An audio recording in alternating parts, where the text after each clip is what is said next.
ଆଜି ହେଉଛି ଶୁକ୍ରବାର ଇଚ୍ଛା ହେଲା ଟିକେ ଦେଶୀ କୁକୁଡ଼ା ଖାଇବା ପାଇଁ ଗଲି ମର୍ସାଇ ଗଲାବେଳକୁ ଭାଇନା ନଥିଲେ ସେଠୁ ଭାଇନାଙ୍କୁ ଡାକିକି ଆଣିଲି।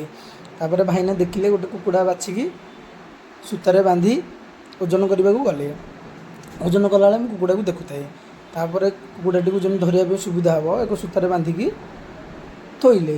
ତାପରେ ମୁଁ ତାଙ୍କୁ ପଇସା ଦେଲି। ଦେଲା ପରେ ମୁଁ କୁକୁଡ଼ାଟିକୁ ଧରିକି ଗାଡ଼ି ପାଖକୁ ଗଲି। ଗାଡ଼ିରେ ବସି ଗଲି ଚିକେନ୍ କାଉଣ୍ଟର। ଚିକେନ୍ କାଉଣ୍ଟର ଭାଇଙ୍କି ଦେଲି କାଟିବା ପାଇଁ। ଭାଇ କାଟିକି ଦେଲେ ଏଥରକ ଚିକେନ୍ଟା ହେବ। ମସଲା କଷିବା ଚାଲିଛି। ଚାଲିଲା ପରେ ଚିକେନ୍ ପଡ଼ିବ। ମୁଁ ଟିକେ ଆଇଁଷ ପ୍ରିୟ ଲୋକ ତ ମୋର ଭୋକ ପ୍ରବଳ। ଚିକେନ୍ ପଡ଼ିଲା। ମୁଁ ଟିକେ ଭୋକ ସମ୍ଭାଳି ପାରିନି ଆଇଁଷ ଫାଇଁଷ ହେଲେ। ତାପରେ ଚିକେନ୍ କଷିବା ଚାଲିଛି।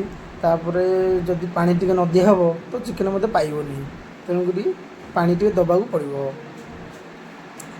କଷିଆ ହେଲା ପରେ ପାଣି ଟିକେ ଦିଆହେଲା। ଦିଆହେଲା ପରେ ଟିକେ ଗରମ ମସଲା ଲାଷ୍ଟକୁ ପଡ଼ିଲା। ଏବେ ଚିକେନ୍ ରେଡ଼ି। ଖାଇବା ଚାଲନ୍ତୁ। ଭୋକ ପ୍ରବଳ।